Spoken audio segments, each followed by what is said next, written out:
Amém, bom dia. Se quiser se assentar, pode se assentar. Para quem não me conhece, eu chamo Felipe, faço parte da família de Zoscope. E sou casado há 2 semaninhas. Minha esposa está ali, ó, a Larissa.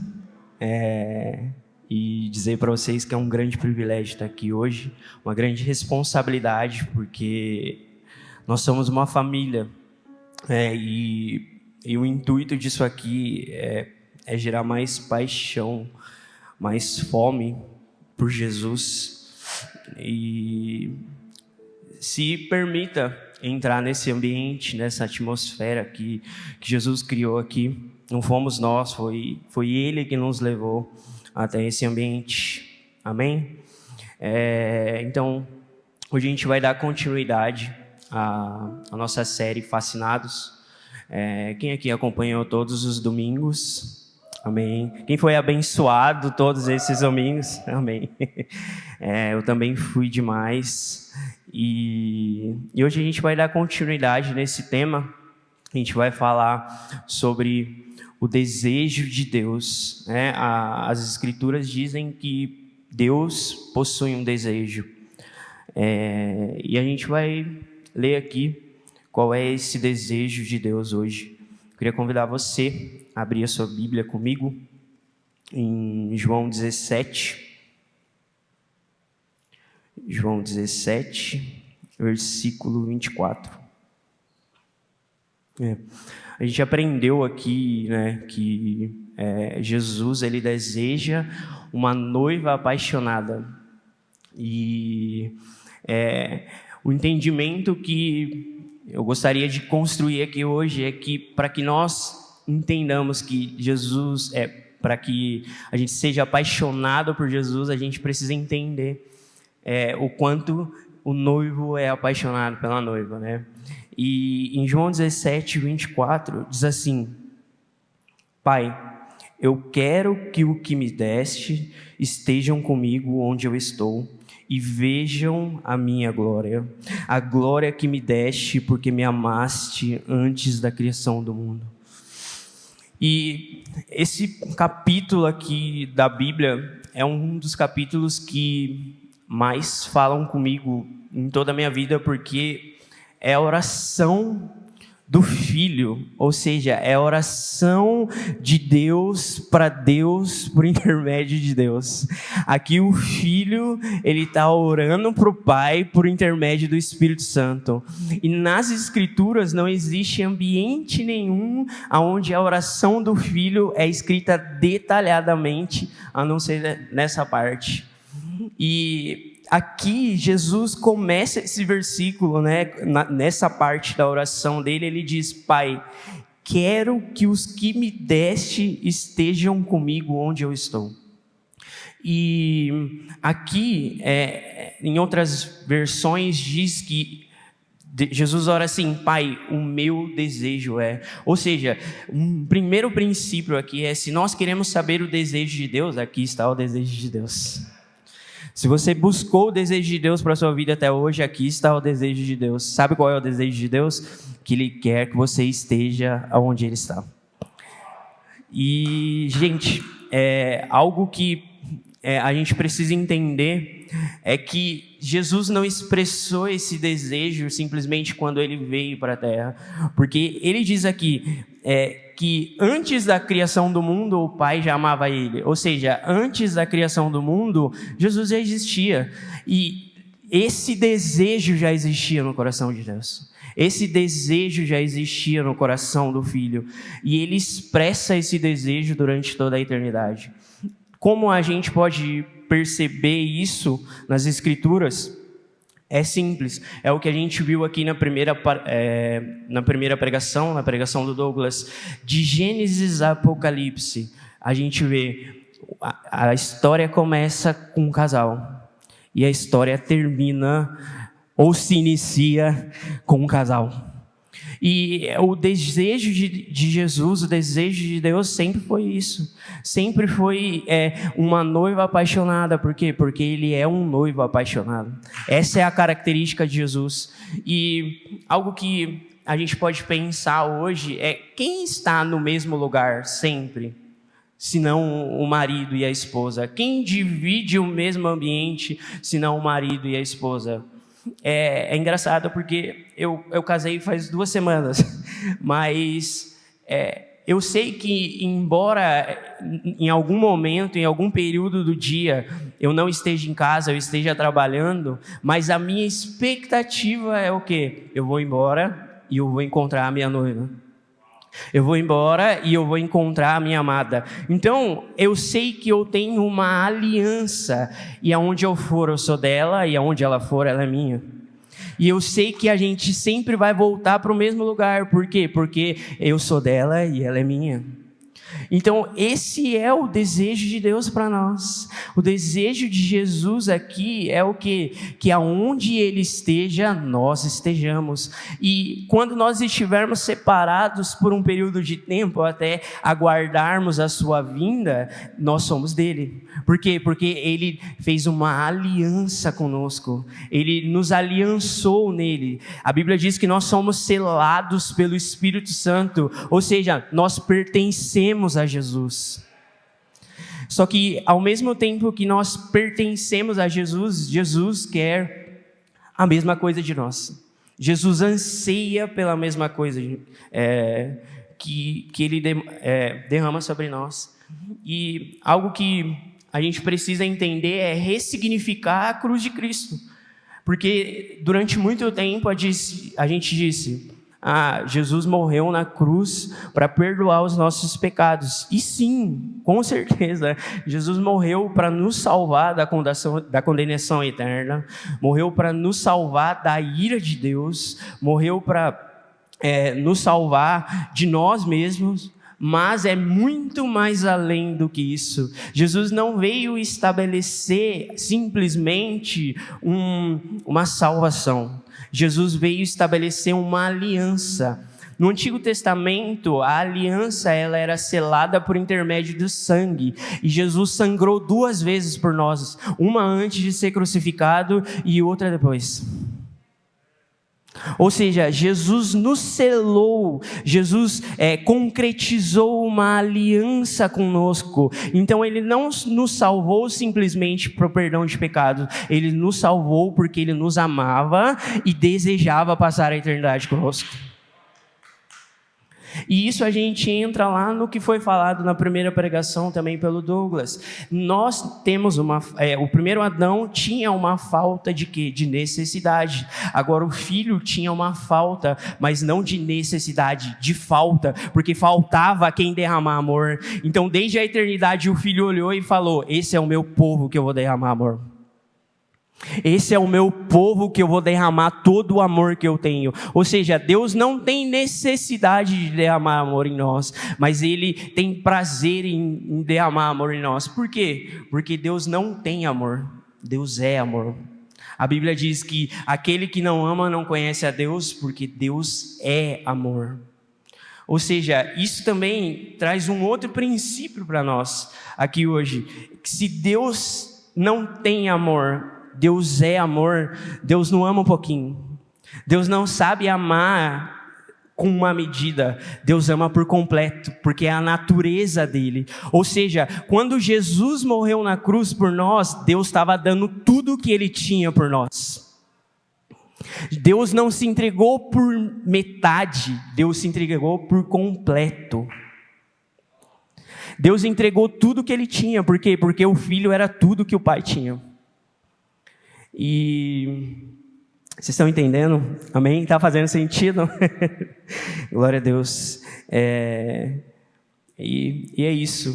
E a gente precisa fixar isso na nossa cabeça hoje, de que o pai, o filho é um noivo apaixonado, desejando uma noiva apaixonada.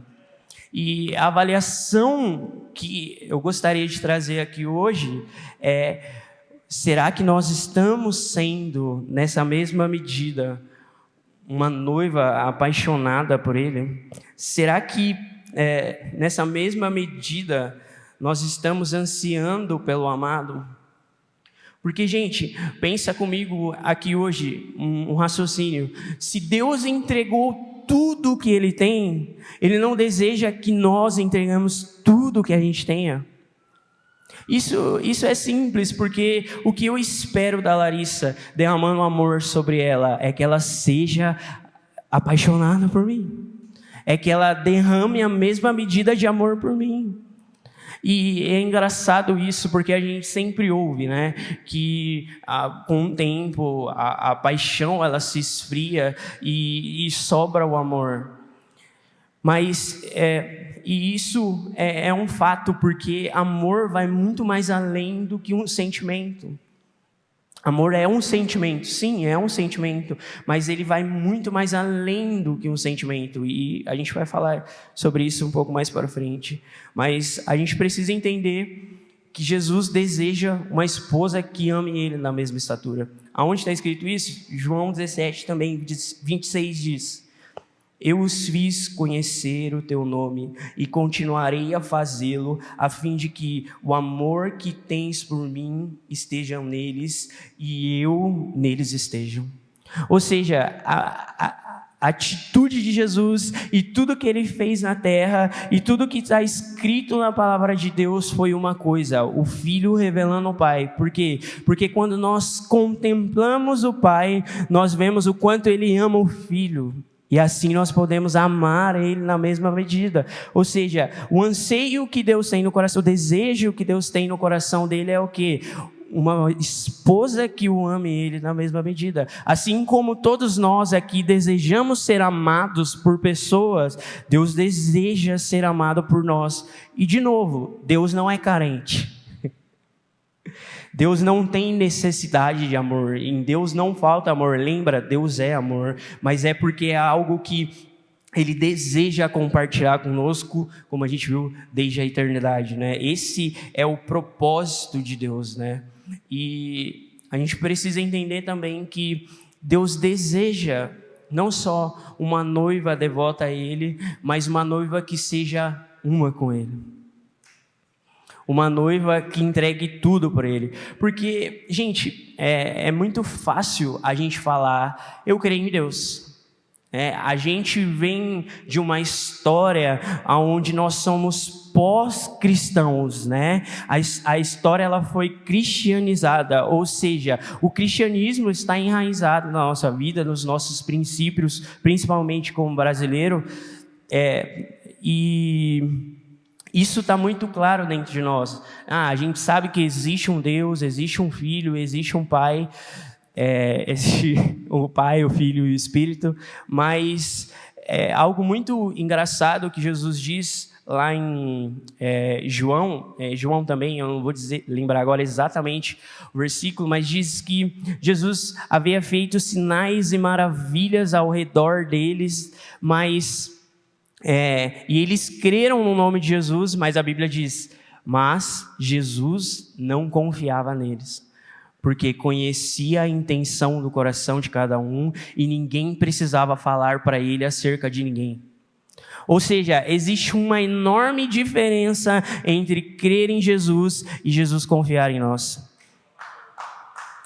E hoje, é algo que a gente precisa refletir hoje. Você está crendo em Jesus? Legal, mas Jesus confia em você? Porque eu não quero ser alguém que crê em Jesus apenas. Eu quero ser alguém que Jesus compartilha o coração comigo. Sabe, Jesus compartilhava o coração, Deus compartilhava o coração dele com Davi, Deus compartilhava o coração deles com os profetas, e sabe de uma coisa? Eles eram homens comuns, eles viviam uma vida comum como todos nós, mas existia uma diferença: Deus confiava neles, e Deus só confia em alguém que é um com Ele. Porque na minha relação com a Larissa, se chega alguém de fora, não tem como confiar. Porque agora nós somos um. E entende que a nossa relação com o filho, ela é totalmente expressa por intermédio do casamento. Por quê? Porque é um nível mais íntimo de intimidade que eu posso ter um com o outro. É me tornar um. Jesus quer a mesma coisa que diz lá em Gênesis 2:24, que deixará o homem pai e mãe e se tornará uma só carne. É o mesmo desejo de Jesus conosco. Ele fala: Pai, eu oro para que eles sejam um, assim como eu sou um com você e um com eles. Eu parafraseei o versículo aqui agora, mas é isso. Ou seja, o desejo de Jesus é alguém que ele possa confiar, é alguém que ele possa compartilhar o coração dele. E algo que a gente precisa refletir hoje: você tem a confiança de Jesus sobre você? Eu tenho a confiança de Jesus sobre mim? Porque, gente, não dá mais só para a gente dizer que é crente porque vai na igreja. Não dá mais, entende? Não dá mais só para a gente dizer que crê em um Deus e sabe que Ele existe, porque a Bíblia diz isso. Lá diz assim: você crê em Deus, faz bem, porque até os demônios creem em Deus. Mas agora, os demônios não são um com Jesus. Os demônios não podem acessar essa realidade. E uma coisa, nós podemos. Esse foi o desejo de Jesus na cruz. Foi por isso que ele sangrou por nós, porque ele ansiava, ele desejava esse momento. E será que nós estamos ansiando na mesma medida? Será que nós estamos ansiando esse mesmo propósito? A gente precisa entender esse conceito de aliança. Para nós, o conceito de aliança foi ressignificado. Nós não entendemos a aliança. Nós não entendemos o que é verdadeiramente uma aliança. Por quê? Porque nós vimos muitas alianças sendo quebradas. Mas a Bíblia conta uma história que Abraão, Deus chama Abraão para fazer uma aliança com ele. E quando Abraão vai fazer essa aliança com ele, Deus coloca um sono sobre Abraão. E Abraão dorme, e aí Abraão tinha repartido os animais, né, porque era com costume, e eles tinham que passar no meio desses animais. Imagina, os animais divididos aqui, e era um costume, né, você passar com a outra pessoa, dizendo assim: se nós errarmos, se nós quebrarmos essa aliança, o mesmo vai acontecer conosco. Ou seja, era um pacto que eles faziam um com o outro, era uma aliança. Se você errar, se você quebrar a aliança, vai acontecer a mesma coisa com você. Por quê? Porque nós não podemos quebrar essa aliança. E a Bíblia diz que Deus coloca Abraão no sono e diz que um fogo passa por intermédio desse evento, né, desse ato que eles estavam fazendo, e aí Abraão acorda, e o que nós podemos, depois que Deus havia passado, ou seja, o fogo era o próprio Deus passando, e algo que a gente precisa ter claro na nossa mente é que a aliança dependia só de Deus.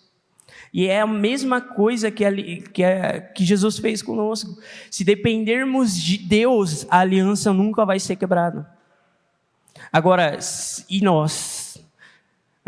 Nós precisamos ter segurança nessa aliança, de que ela nunca será quebrada. Nós precisamos ter segurança de que, embora você tenha visto pessoas se divorciando, casamentos sendo quebrados, irmãos rompendo um com o outro, brigando e parando de se falar, famílias destruídas, isso não diz sobre o caráter de Deus. Isso não diz a respeito de quem Deus é, porque a Bíblia diz que Ele nunca nos abandonará, nunca nos deixará. Ou seja, a aliança que Deus deseja fazer conosco é dessa medida. Amém? Está ficando claro? Glória a Deus. Então, faz alguma coisa aí para eu beber um gole de água aqui rapidinho.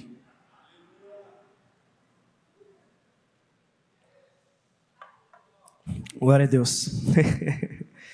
E com base nisso tudo que a gente falou aqui hoje, eu queria trazer 4 anseios que nós temos em nosso coração. Porque, assim como Deus possui um desejo, e nós fomos criados à imagem de Deus, nós possuímos um desejo.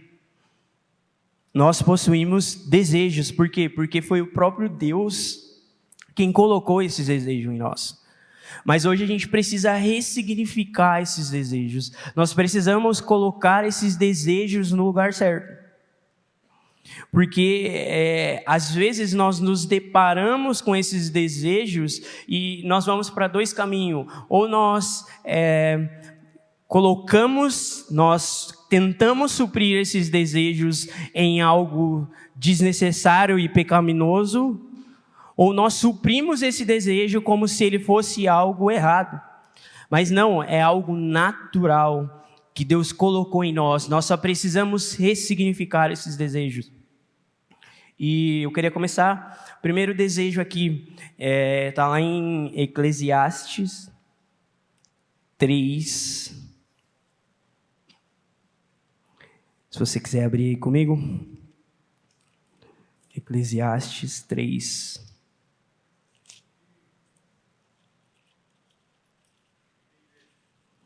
Fica depois de Provérbios e antes de Cântico dos Cânticos. Eclesiastes 3, versículo 11, diz assim: Ele fez tudo apropriado ao seu tempo.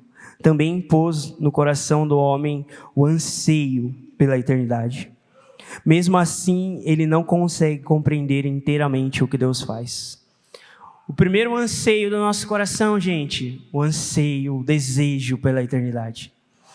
E aqui eu queria ressignificar, porque às vezes a gente fala, o homem tem um desejo pela eternidade, mas aí a gente pensa na eternidade como uma vida que não tem fim, a gente pensa na eternidade como ruas de ouro e coisas celestiais, anjos e afim, e sim, tem tudo isso. A vida eterna possui tudo isso, mas ela não é isso. Isso são coisas que existem na eternidade, mas elas não são, a eternidade não é isso. Por quê? Porque João 17 diz o quê? Diz assim lá em João 17, 3, diz que... eu vou abrir aqui porque... em João 17, 3 diz assim, e esta é a vida eterna. Ou seja, aqui está escrito, o que é a vida eterna? A vida eterna é que te conheçam, ó único Deus e verdadeiro, e a seu Filho Jesus Cristo, a quem enviaste. Ou seja, o seu desejo não é por algo, não é por ruas de ouro, não é por viver eternamente, o seu desejo é por alguém que se chama Jesus. Você deseja, sem saber, uma pessoa. Por quê? Porque foi o próprio Deus quem colocou esse desejo dentro do nosso coração. Nós acabamos de ler Eclesiastes 3, porque Deus colocou um anseio pela eternidade no coração do homem. E, gente, quantas vezes nós tentamos suprir esse anseio com coisas erradas? Que nos dão falsa sensação de segurança, de estabilidade, como se nós não fôssemos morrer. Ou quantas vezes nós tentamos suprir essa necessidade em pessoas, em coisas, em objetos. E aí sabe o que acontece sempre no final dessas coisas? É uma crise. Porque elas te satisfazem por um momento, mas depois disso elas passam a não te satisfazer mais. É impossível você suprir esse desejo que existe dentro do seu coração, se não sem Jesus. Talvez você tenha acordado todos os dias e falando, eu tenho trabalhado, eu tenho cuidado da minha esposa, eu tenho cuidado da minha casa, eu tenho estudado, eu tenho feito de tudo, mas falta algo na minha vida. Falta algo significativo na minha vida, porque não tem propósito, não tem sentido. E o que você precisa não é trabalhar mais. E o que você precisa não é ter mais tempo com as pessoas. O que você precisa não é buscar outras coisas, e sim a Jesus. O que você precisa entender é que o que está faltando em você hoje é o próprio Jesus. E isso tem que ficar claro na nossa vida, tem que ficar claro na nossa mente hoje, no nosso coração. Todos os vazios que existem dentro de nós, todos os sentimentos que nós não conseguimos entender, que nós não conseguimos expressar, é falta de alguém, e é falta de Jesus. Amém? Glória a Deus, então. Fala aí para alguém aí, ó. Você deseja Jesus, meu amigo. Glória a Deus. O segundo desejo que nós temos no nosso coração, nós desejamos ser amado. E, gente, quem aqui nunca desejou ser amado por alguém? Quem aqui nunca desejou ser amado por alguém? E muitas vezes a gente olha para alguém que deseja ser amado e fala: ih, essa pessoa é carente, para com isso. E quão errado nós estamos. Porque nós queremos suprir, nós queremos ofuscar esse desejo dentro de nós, só que nós nunca ofuscaremos esse desejo dentro de nós. Por quê? Porque nós temos uma necessidade de relacionamento. Deus nos criou seres relacionais. Em Gênesis mesmo, você vê o quê? Você vê Deus criando o homem, e o homem tendo comunhão com Deus, mas ele olha para o homem e diz o quê? Não é bom que o homem viva só. Por quê? Porque ele precisava da expressão de amor. E isso desencadeia muitas coisas na nossa vida hoje.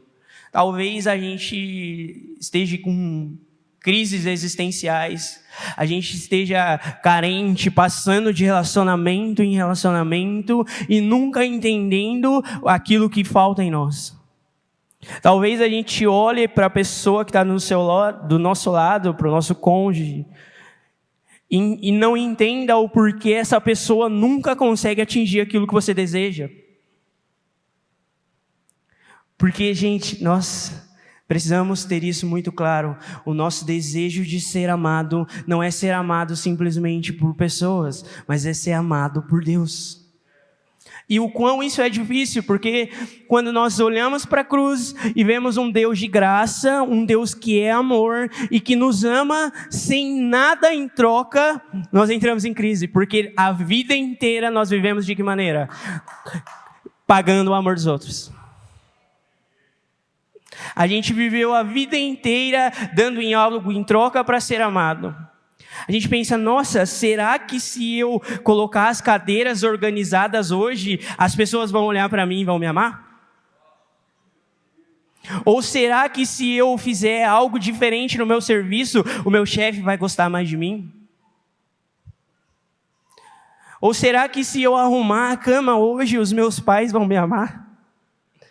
Porque nós estamos desesperados e correndo de um lado para o outro com a necessidade de ser amado. O problema é que a Bíblia fala, lá em Cânticos 8:7, diz assim, que as muitas águas não podem apagar esse amor, nem os rios afogá-lo. Ainda que me desse todos os bens de sua casa, pelo amor, certamente o desprezariam. Você consegue entender isso? Que mesmo que se nós dessemos tudo, seria nada em troca do amor. Nós precisamos hoje de uma mentalidade, de um entendimento de que Deus nos ama. Salmo 139 diz que se nós subirmos ao mais alto céu, ou se nós descermos ao mais alto abismo, Deus está lá. Se nós tentarmos fugir dessa presença, essa presença corre atrás de nós. Ela habita em todo o ambiente. Por quê? Porque ela está ali gritando para nós: você é amado. Então, uma pessoa que ela não entendeu ainda a Jesus, que ela não entendeu, o que falta para ela é entender que ela é amada.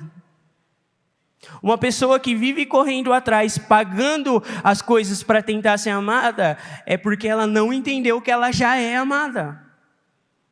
Uma pessoa que vive passando de relacionamento em relacionamento, tentando suprir uma necessidade, é porque ela não entendeu que ela é amada.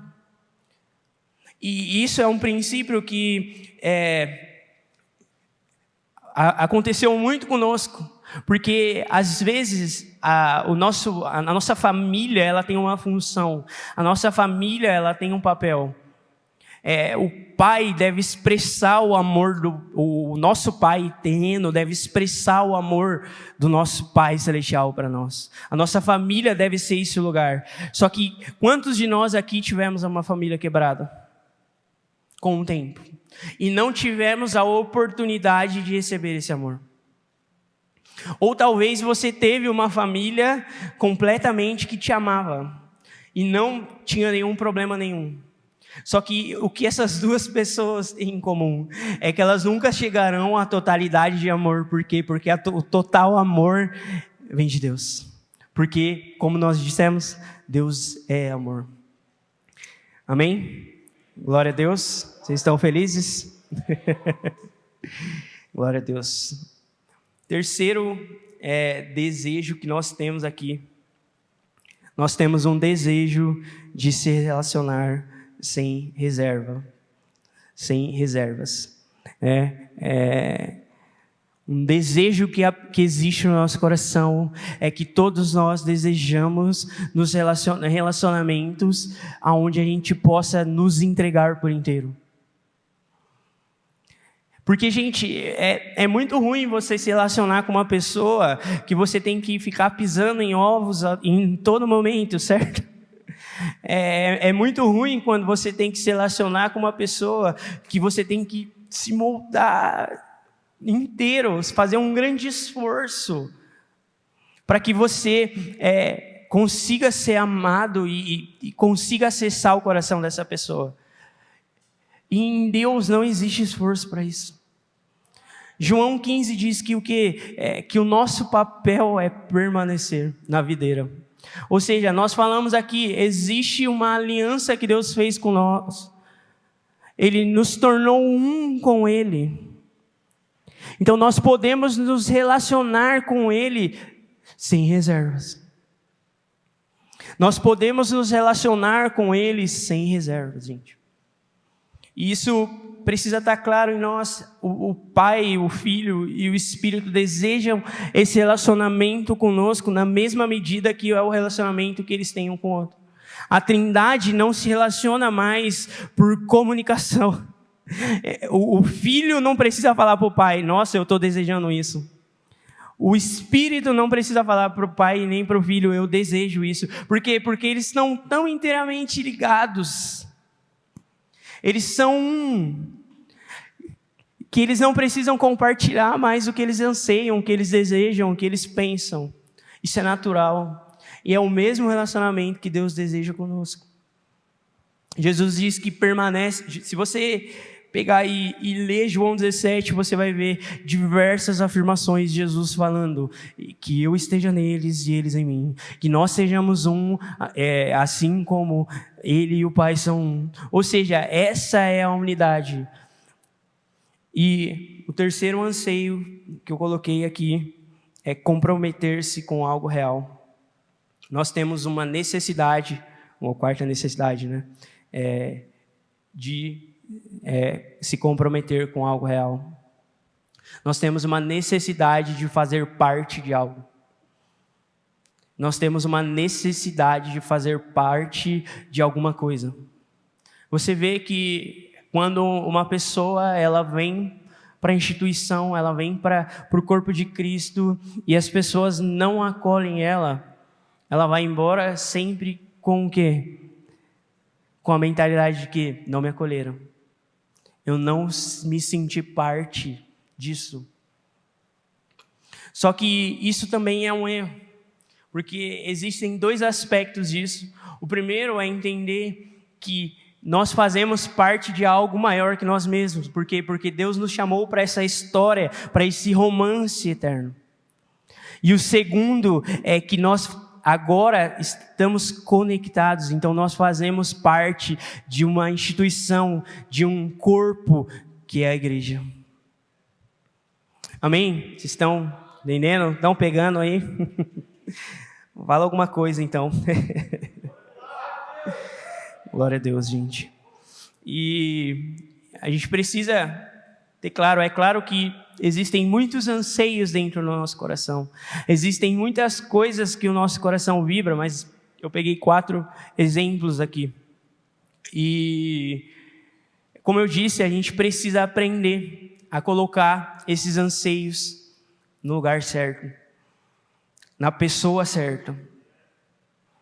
E algo que eu queria falar aqui agora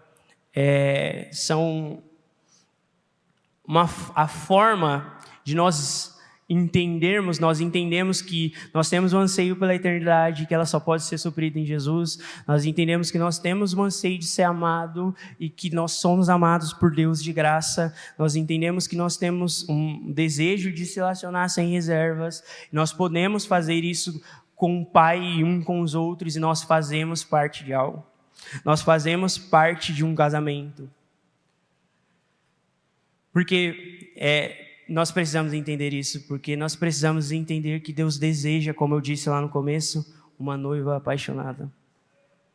E talvez a gente esteja até aqui hoje gastando colocando os nossos desejos em lugares errados, em pessoas erradas, em coisas erradas.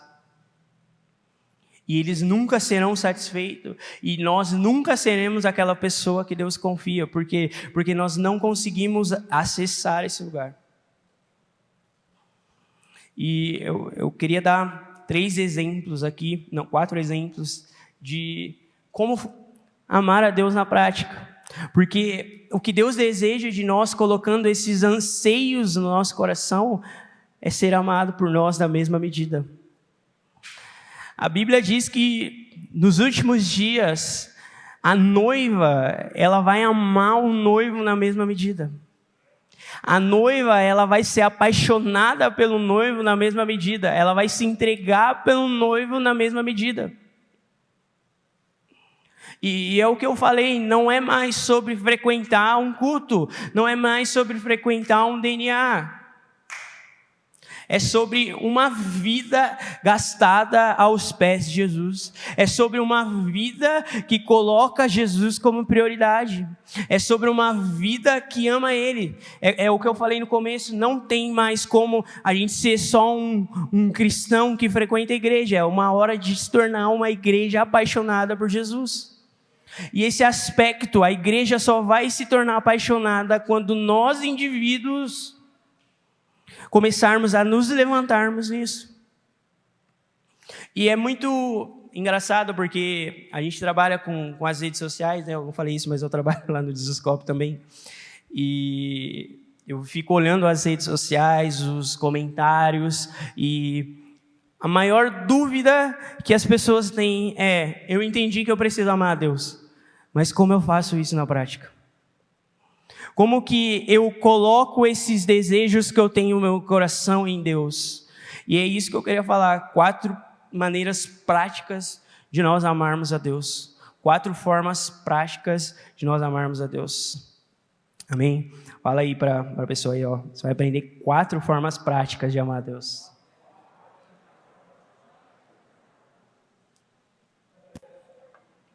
Glória a Deus. Primeira, nós precisamos de uma vida devota a Deus. E o que isso implica? Lucas 10, 27 diz: amarás o Senhor de todo o seu coração, com toda a sua alma e com todo o seu entendimento. A Bíblia diz que aquele que ama a Deus deve amar mais do que a sua própria vida e que a sua família. E uma figura que nós temos disso nas Escrituras, que eu já citei aqui, é Davi. Você percebe que Davi amava a Deus acima de todas as coisas, e não importava o ambiente onde Davi estava, porque no deserto, cuidando de ovelhas, pastoreando ovelhas, Deus achou Davi e disse: ele é um homem segundo o meu coração. Mas quando Davi assumiu o palácio, Deus olhou para Davi e disse: é um homem segundo o meu coração. Porque não importa aonde nós estamos, nós temos uma aliança com o amado. Davi era o homem mais poderoso de Israel. Ele tinha tudo o que ele queria. Se ele desse uma ordem, isso aconteceria. Por quê? Porque Davi era poderoso na terra. Mas a declaração que Davi faz em Salmos 27:4 é a declaração que a gente precisa fazer em todo instante da nossa vida. Ele tinha tudo. Ele tinha a mulher que ele quisesse. Ele tinha o dinheiro que ele quisesse. Mas ele declara: uma coisa só eu peço ao Senhor. E é muito legal porque ele diz: uma coisa peço ao Senhor. Ou seja, tudo isso que eu tenho não me importa. Eu não me importo se eu estou adorando a Deus dentro de uma caverna ou se eu estou adorando a Deus num palácio. Eu quero uma coisa. E aí ele continua essa frase dizendo: uma coisa peço ao Senhor e a buscarei. Meu amigo, Davi entendeu um princípio. Ele buscaria essa uma coisa todos os dias da vida dele.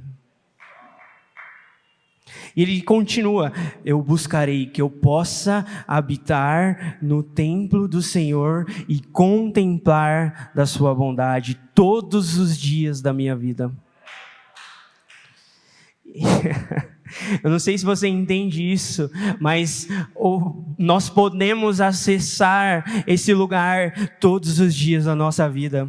Porque não tem a ver com uma igreja, não tem a ver com um prédio, mas tem a ver com nós acessamos a realidade onde Deus está, e nós já estamos nessa realidade. A Bíblia diz que Jesus nos assentou nas regiões celestiais com Cristo. A Bíblia também diz em Hebreus o quê? Nos acheguemos com confiança ao trono da graça de Deus, a fim de receber misericórdia e graça. Ou seja, nós precisamos ter confiança e nos achegarmos diante de Deus. E aí você pode falar para mim: mas eu sou todo quebrado, eu sou todo pecador, eu sou todo indigno. Bem-vindo. Essa é a nossa realidade. Essa é a nossa realidade, porque se fosse por pessoas boas, ninguém se chegaria ao trono de Deus. É o que eu acabei de falar. Nós nos achegamos ao trono de Deus a fim de receber misericórdia. Nós nos achegamos a fim de sermos perdoados dos nossos pecados. E nós recebemos graça. Por quê? Porque a graça agora nos dá o acesso ao Pai como Jesus. Agora, por intermédio da graça, nós acessamos a Deus da mesma maneira que Jesus acessa.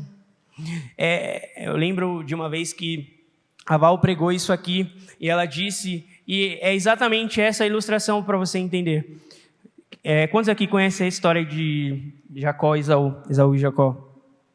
Vou dar uma resumida aqui. Esaú e Jacó eram gêmeos, e eles nasceram juntos, brigando e tal. E aí, num período da vida dele, Isaac, né, que era o pai deles, já estava cego. E Isaac ia abençoar Esaú como primogênito, porque era a cultura da época. Só que a mãe de Jacó ouve isso e diz: meu filho, vai, veste a melhor roupa do seu irmão, prepara um cordeiro do jeito que seu pai gosta, e vai para lá para que ele te abençoe. Porque a ordem de Isaac para Esaú era o quê? Vai para o campo, casse o melhor cordeiro que você puder e mata ele e traz e cozinha para mim, porque eu vou te abençoar. Eu creio que eu estou pertinho e eu quero te abençoar. E Esaú sai então para o campo, só que Jacó faz isso. E aí quando Jacó chega diante de Isaac, ele está vestido como Esaú, e Isaac fala uma coisa: Ele tem o cheiro, a voz é do meu filho Jacó, mas o cheiro é do meu filho Esaú. Então, quando nós nos achegamos diante de Deus, é nessa maneira que Deus nos vê. É a voz do Felipe, mas o cheiro é do meu filho Jesus. Então, cara, quebra toda a sua desculpa de não se achegar diante de Deus. Nós precisamos de uma vida diária com Ele. Porque chega de desculpa para nós não colocarmos Ele como prioridade. Para nós não gastarmos tempo buscando as Escrituras. Para nós não gastarmos tempo orando. Se nós somos uma noiva apaixonada por Jesus, aqui estão as palavras do noivo. Quanto tempo você passa meditando nas palavras do noivo? Quanto tempo você passa se relacionando com o noivo? Porque a oração é uma conversa. Quanto tempo nós passamos isso, nós colocamos isso como prioridade na nossa vida? E aí você pode me dar diversas desculpas e falar, mas eu trabalho, eu faço faculdade, eu chego cansado. Cara, Davi era rei. Como rei, ele deveria ter muitas e muitas obrigações. Ele cuidava de uma nação. E ele estabeleceu isso como um princípio na vida dele. Nós precisamos estabelecer isso como uma prioridade em nós hoje. Se nós queremos amar a Deus sobre todas as coisas. Porque a nossa rotina diz aquilo que nós estamos dando prioridade. A forma como você tem vivido diz acerca do que você tem dado prioridade. A gente precisa crer de todo o coração que chegará um tempo que não é mais possível acessar esse lugar. Então, ou nós acessamos agora, ou nós não conseguiremos acessar mais. Sabe, acabou o tempo, como eu disse, de só vir na igreja e ouvir o que as pessoas aqui em cima estão falando. Deus pode falar com você no seu quarto todos os dias da sua vida. Você pode contemplar a face de Deus todos os dias da sua vida. E essa é a chave para amar mais Jesus, gente. Jesus diz que Ele falou acerca do Pai para que o amor do Pai esteja em nós. Ou seja, Jesus continua falando quem é o Pai para nós. Para quê? Para que o amor do Pai pelo Filho esteja. Você se arrepende, nós precisamos de graça. Para quê? Para andar como Jesus andou. Nós podemos andar como Jesus andou, por quê? Porque Deus derramou toda a graça dele sobre nós. E nós possamos buscar isso todos os dias da nossa vida. E o terceiro ponto é uma vida com a igreja. 1 João 4 diz, 1 João 4, e do 7 ao 20, depois você pode ler, diz que aquele que não ama o seu irmão não conhece a Deus, porque Deus é amor. E se nós não amamos, nós não conhecemos a Deus. Então, pensa comigo, nós falamos que a vida eterna é conhecer a Deus e a Jesus Cristo. Então, se eu estou faltando em amor com os meus irmãos, significa duas coisas. Eu não amo a Deus e eu não entendi o que é a eternidade. Eu não entendi o que é a eternidade. Eu não acessei essa vida eterna ainda. Porque a vida eterna está disponível para nós acessarmos hoje, agora, nesse momento. Se você nunca acessou a vida eterna, você pode acessar ela hoje, porque a vida eterna é uma pessoa. E quantos creem que Jesus está aqui agora? E quantos creem que Jesus também está na sua casa? Ou seja, gente, nós precisamos da vida da igreja. E como eu estou batendo na tecla aqui, é muito mais do que você vir aqui domingo. Mas quantas pessoas aqui conhecem o seu coração? Quantas pessoas aqui você já compartilhou os seus pecados? Quantas pessoas aqui você já abriu a sua vida? Porque nós precisamos entender que nós, como eu disse no começo, nós temos um anseio de fazer parte de algo. E esse é o algo de Deus. Nós somos o algo de Deus. Nós precisamos estabelecer isso na nossa vida. A gente canta muito aquela música do Alê, né, que fala assim, eu não vou parar, gastarei minha vida aos seus pés. Eu só não vou cantar aqui, porque não dá certo. Mas eu gastarei minha vida aos seus pés. E, gente, Jesus está fisicamente aqui na terra hoje? Não. Como você gasta a vida aos pés de Jesus? Gastando a sua vida a favor do seu irmão. A Bíblia diz que Jesus declara, eu me santifico em favor deles. Ou seja, nós temos que nos santificar em favor dos outros. A Bíblia diz que Jesus, antes do Getsêmani, ele sangrou, ele suou sangue, porque ele entendia que ele não queria se separar do Pai, nem por um momento, mas que ele precisava fazer isso. Por amor a nós, claro.